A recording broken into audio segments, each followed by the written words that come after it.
Welcome to Digging Deeper, a new podcast from City Church in Anaheim, California. The goal of this time is to dive into topics we don't have time to address within our Sunday services.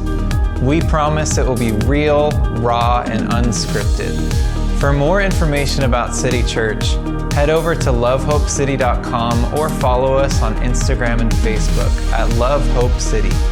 Let's jump into today's episode.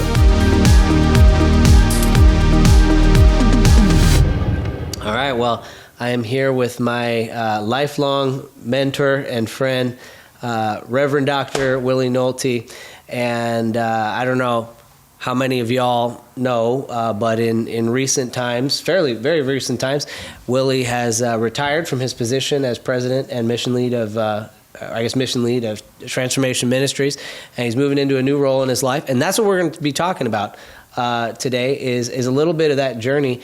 And this is a new podcast. We're doing something new, and specifically what I want to focus our time on is talking about how to really transition well and how to end well in wherever you are. So number one, Willie, welcome. Glad you're here. Thanks, Kyle. And so, Willie, I think it'd be really cool for people to know, and some watching this, maybe you know Willie's story, but many of you probably don't. So I wonder if you could just take us through kind of your ministry journey of different places that you've served at and what's that looked like. Yeah. In 45 years, right? Right, of ministry. right.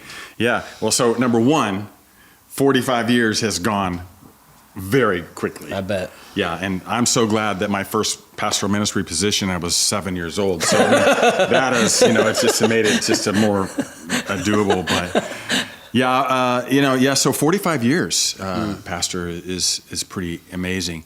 And I look back on it with, a great sense of appreciation, to God and to so many people along the way, and on. I could go on, but the ministry journey is really fascinating as I think about it now. A lot of times in life, we're so busy doing life, we don't often stop and reflect at all. So I guess I'm at a natural reflecting point. Yeah. So I have been able to do that, but in my life, I'm from the Midwest. I went to college, went to seminary in Chicago, and just absolutely from each position or opportunity to serve, I look back on it now and see God's hand in it. Right? I think there are some principles and things I did either on purpose or by accident, but that's the beauty of reflection. Yeah, right. I know how that goes. Really, just as a student, began to do youth ministry in a church plant, by the way. Okay. That was so full circle, coming back to be part of City Church. And I've heard there's pictures of Afro Willie. Yeah, well, you got to remember, day. we're talking 1970s, so it was, I had a giant afro and didn't spend a penny on getting a perm, so I just want to throw that out there. But, student ministry part-time as a college and seminary student. And then from there, you go, you went to seminary, so you get there and you kind of wonder, I have to find a job. I need a job. What am I going to do? And for us, my wife, Joy, and myself, and we were married while I started seminary, right? Mm. So we've been on this journey together.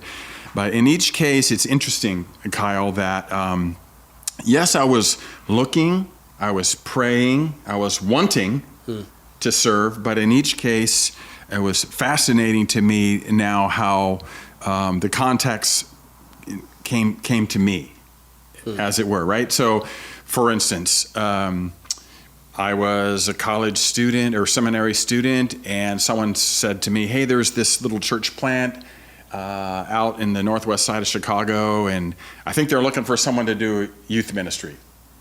So I just called the pastor, and that's how, we were there for a couple of years. Wow. We came to California, and before I even got here, happened to be my father-in-law, so I'm not saying it's favoritism, but it might have been nepotism, baby. I'm a Nepo baby, maybe. That's what I don't know what that is. But before we even landed in Berkeley, where we spent a couple more years studying, God had arranged for us to continue to do youth ministry in the Bay Area. Those were all part-time. And then, again, I'm telling you, the week before I graduated from seminary and our first baby was born, I still didn't have a job. That's nerve-wracking. Yeah, right. I mean, you think about Yeah. it. I mean, if it were just me, I can live in my car if I have to. Yeah. But, the little baby on the way, No. and I'll never forget it. My father-in-law, Dr. McBain, was in a Baptist history class, and you pray to get interrupted in a Baptist history class. I just want to say that. He is one of those little doors with the window in it, metal door, and I see his face, and he knocks on the door, and he opens the door, and you'd have to know my father-in-law to understand this. He opens the door and he says, "Excuse me, Professor Willie, I need to talk to you in the hall." I'm in trouble or what? But again, it was just one of those where he said, a pastor called me. They're looking for a youth pastor and a Christian education pastor. And he's what he said. I told him you'd take the job. Good father-in-law. But, that led into 3 years of fantastic ministry in the Bay Area, San Francisco Bay Area. And then again, from there, my pastor mentor, whom I deeply loved, told me, "Hey, I really want you to, I think that, you should be the next pastor of this church." So that was the plan.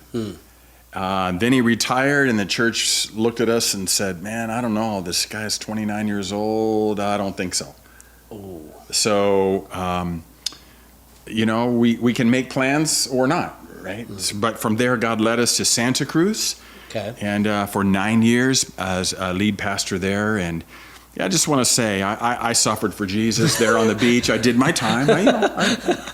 So pretty there. But fantastic ministry, great people. And then from there, again, we felt like it was a great ministry. I didn't feel like I felt like we had accomplished a lot. So it wasn't like I felt like I didn't have any more ideas. But again, out of the blue, a church from Fresno, California called us and said, "Hey, we got your name. What do you think?" I'm like, I kind of have a job. Yeah. But, we prayed about it, and then we ended up spending 16 years in Fresno at the First Baptist Church, a fantastic ministry there. And then from there, same kind of situation, rolling along.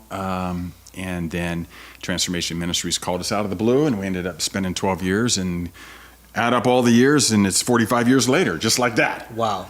So it's been an interesting, wonderful journey. I will tell you, as a kid from a small little tiny town in central Ohio, you just never think you're going to be in Chicago or Los Angeles or San Francisco. You just never think that stuff, but God leads where God leads. Yeah. So then, of course, I've known you the TM Transformation Right. Ministries journey. So walk me through how you felt like you got clarity from God on the Lord telling you, "Okay, your season here is this chapter's coming to a close." Walk me through, and people listening to that. At Transformation Ministries. Yeah. And let me, if I can go back to leaving Fresno to come here, that makes sense. is helpful to me, right? Yeah, do it. Because you've heard my shtick. I have a whole joke about it.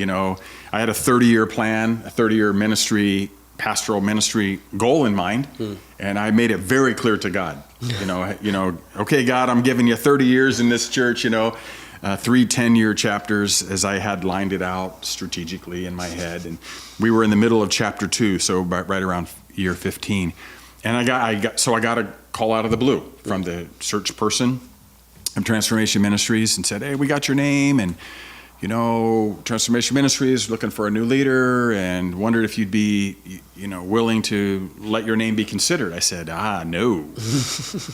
And all I want to do is be a pastor. Yeah. And that's the truth. I don't want that job. Yeah.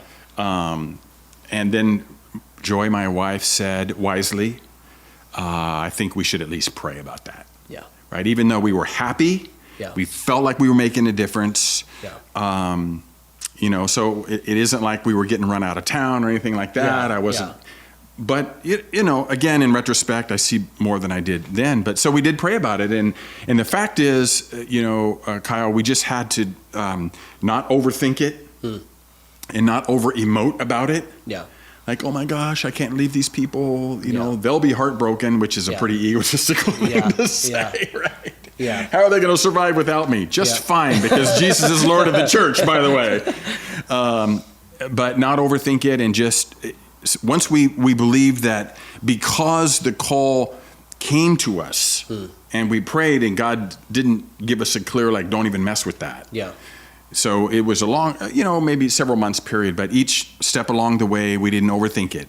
I would come and I would meet, and I would say to Joy, I would go home back up to the Central Valley, San Joaquin Valley. I'd say, it's good news and bad news.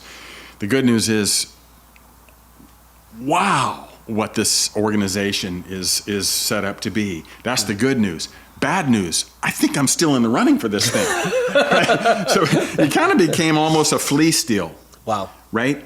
Like, if the door's open, I know I'm mixing my biblical metaphors here, but no, it makes sense in this context. But if the door's open or the fleece is wet or whatever it is, right? Yeah. And if the door closes, thank you, Jesus. And if it opens, okay, thank you, Jesus. Kind of scary. I didn't ever want to do this. Yeah. But so the reason I go back to that is that, as I reflect, each time along the way, I have seen God's connection through someone who made a call. Obviously, they were praying. We were trying to be faithful.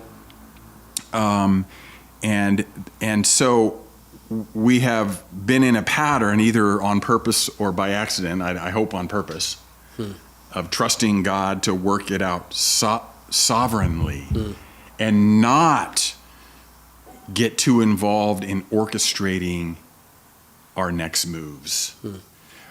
So that's how we ended up here at Transformation Ministries.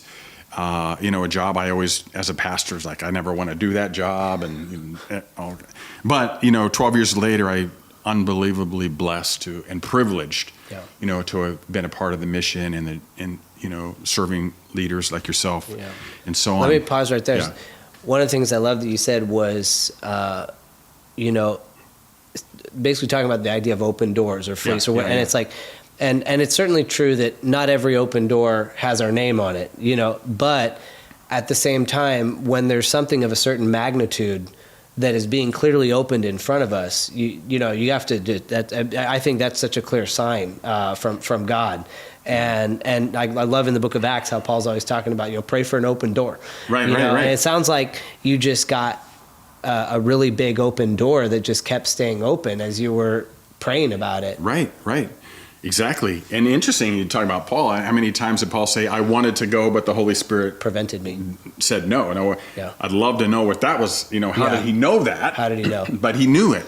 He knew it. In the same way that, he knew when the door was open. So, I think that's right. We have to be sensitive to God's sovereignty, because God, it's not an overstatement to say, guess what? God's in charge of history and time and my life and yours, and especially his church. You're talking about ministry. Yep. If I truly want to serve as a leader and God has privileged me to be a pastor or to serve pastors, then that's serious, and I need to be listening to anything that God might be opportunities, right?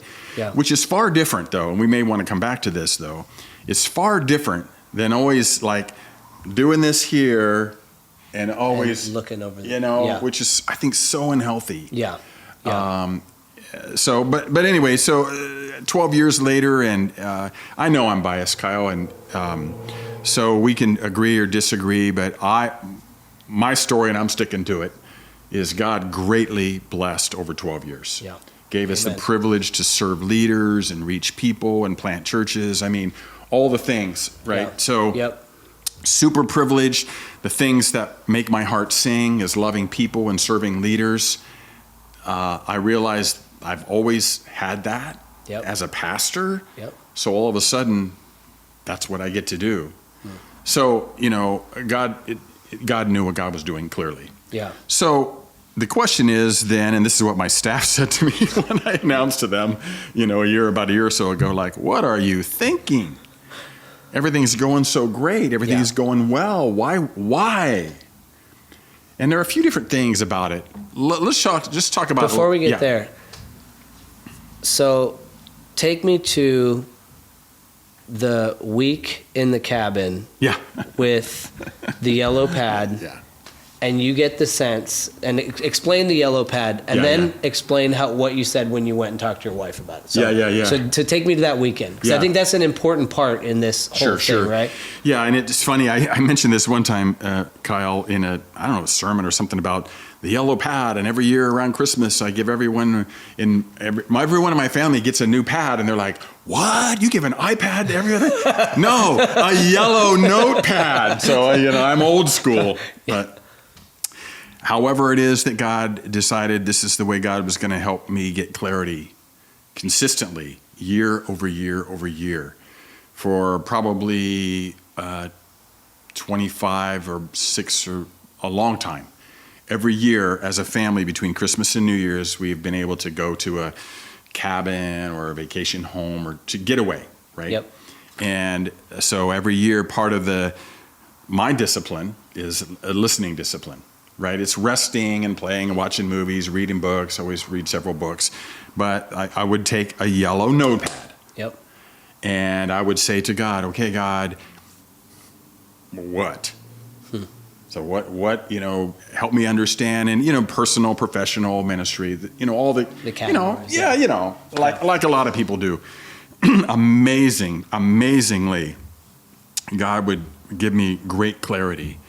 On that yellow pad. And sometimes even in Transformation Ministries, I would hold that pad close because it was be some pretty radical stuff. I'd be like almost afraid to tell people like this is what God wants us to do.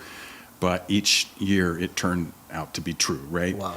So sure enough, that year ago or whatever, things were going great, and God just gave me this sense like, number one, I'm thanking God for the privilege, and I guess partly I was going to be 65 and all that. I don't know if that was part of it. I guess so. Maybe, yeah. Right, a little bit.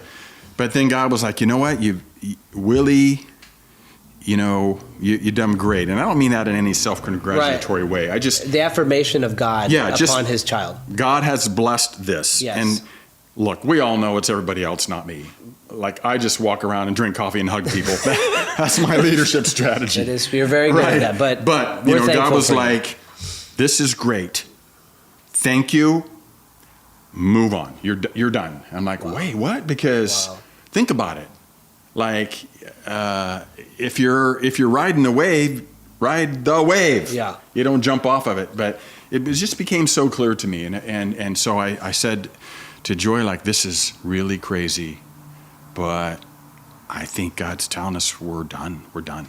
We're done at TM. Yeah. Like we're not done in ministry or whatever." But, and she had a few questions like, "Really? I mean, are you sure? And is that what we should do?" But I think, her thing was, okay, if that's what God told you, like, okay, what's the plan? Yeah. That's a standard wife question. Yeah, right. I mean, my wife would ask me that. I mean, and my joke was like, "Look, you're the one that got us into this because you told me to pray about it 12 years ago, right?" So, but we've learned that God has been really consistent with that, and confirmed with people, and seeking counsel and all that. But the fact is, it shocked me as much as anyone else. I still think I have gas in the tank. I know you do. But the Lord, I think the Lord was saying to me, "You did what I called you to do for this period of time, and it's really important for you to finish, right? And don't stay too long. Don't mess it up." Maybe that's what God was doing. I've really blessed you. I got to get you out of there before you mess it up. You would not be messing up. I think it was just that, the Jordan going out on top, and you definitely, TM's at its healthiest point it's ever been. Yeah.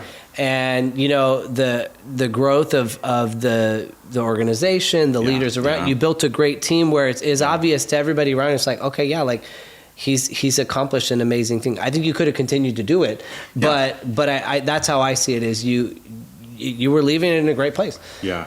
Well, and I think, in like leadership, organizational leadership theory, there's the bell curve thing, right? Mm-hmm. You go and the organization grows and it flourishes and you're on point, you're on mission.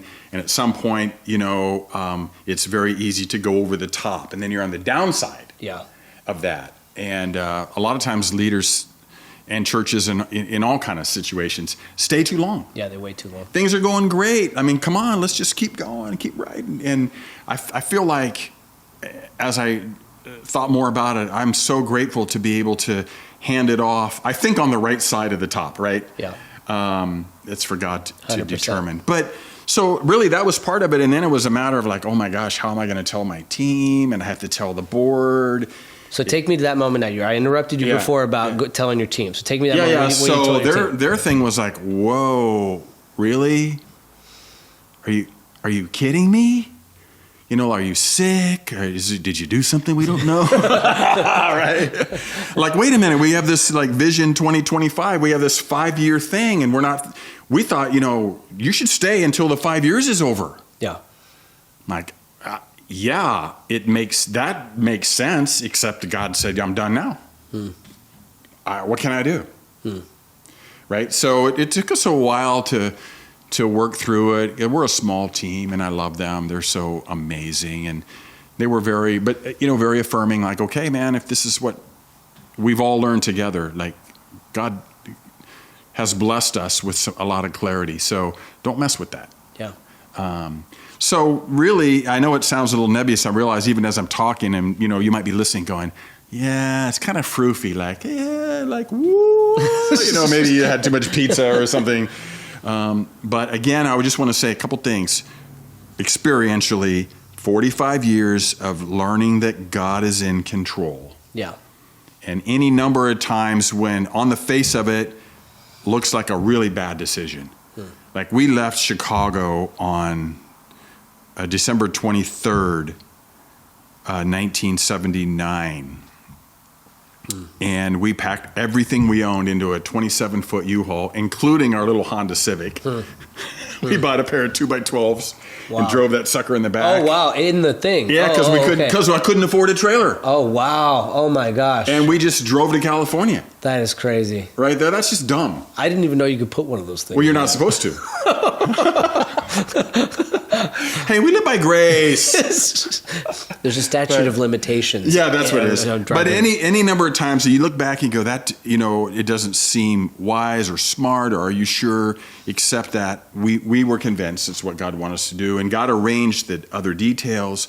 And so, again, it may sound a little froofy or something, but I really believe that that God will find God's way of letting His will be known to us.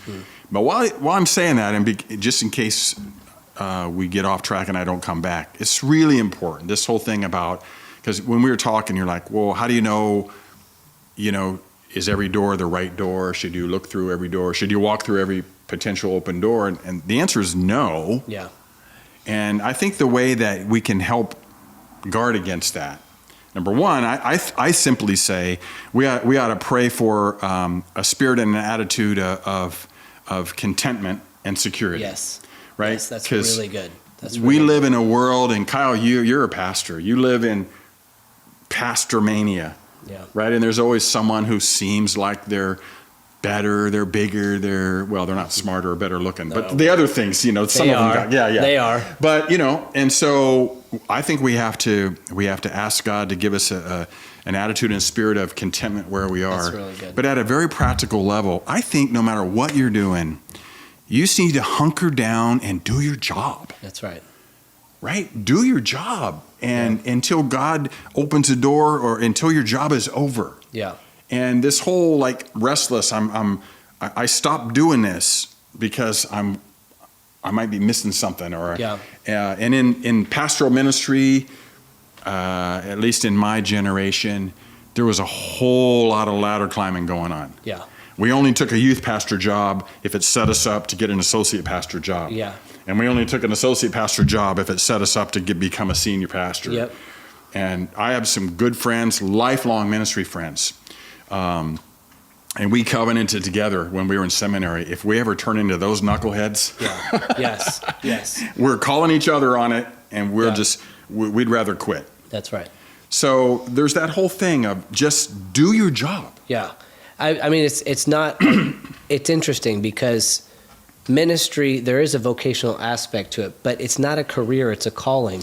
And yet there is a career element for those of us who have taken so there's a tension in there that we are always thinking. But I love that what you just said about being content where you are and seeking that spirit no matter what, because no matter where you are and whatever your thing is that you do, I think that speaks to people. There's always the look, oh, should I be over here? It's like God just wants you to be content where you are. Yeah. And when it's the next thing comes, it's going to become clear. When I look at your trajectory, it doesn't sound nebulous to me. I think there's a clear pattern of how God spoke to you at every single time. Yeah.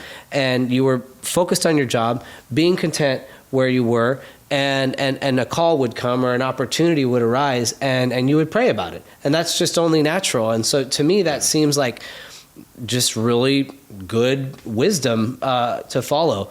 So maybe some people, watching this are thinking about, where they're at in life, and maybe they like where they are, maybe they don't like where they are, or maybe they feel in the middle about it and they wonder like, oh, am I missing something somewhere else? And I would just love if you would just take a few minutes to just say some words to anyone who might be in that. So, I mean, you talk about being content, but just final words on that. Yeah. Thank you. I think that's good. I think, again, like I said, do your job. And I think part of that is really all that God wants me and you to do. Be faithful where you're called. Yeah. Right? And so that's what God measures, faithfulness. It's God's decision whether, the parable of the talents, the 1 talent, the 2, the 5, that's God's decision. So be dedicated and be faithful where you are. And this is a challenge because you may not necessarily enjoy it. Yeah. Or you may be listening to you could be so much better, or you could be more, or all of your friends are doing something else now. And so the voices are all over. I think if we say, God, I will be faithful to what I'm called to do. I joke about, I was telling you, hey, I'm going to retire. So if you need someone to fix toilets or do janitor, you know how I know how to do that? Because my first church was so small. I did fix the toilets, right? So I know how to fix them. But for me, that's what faithfulness looked like to me.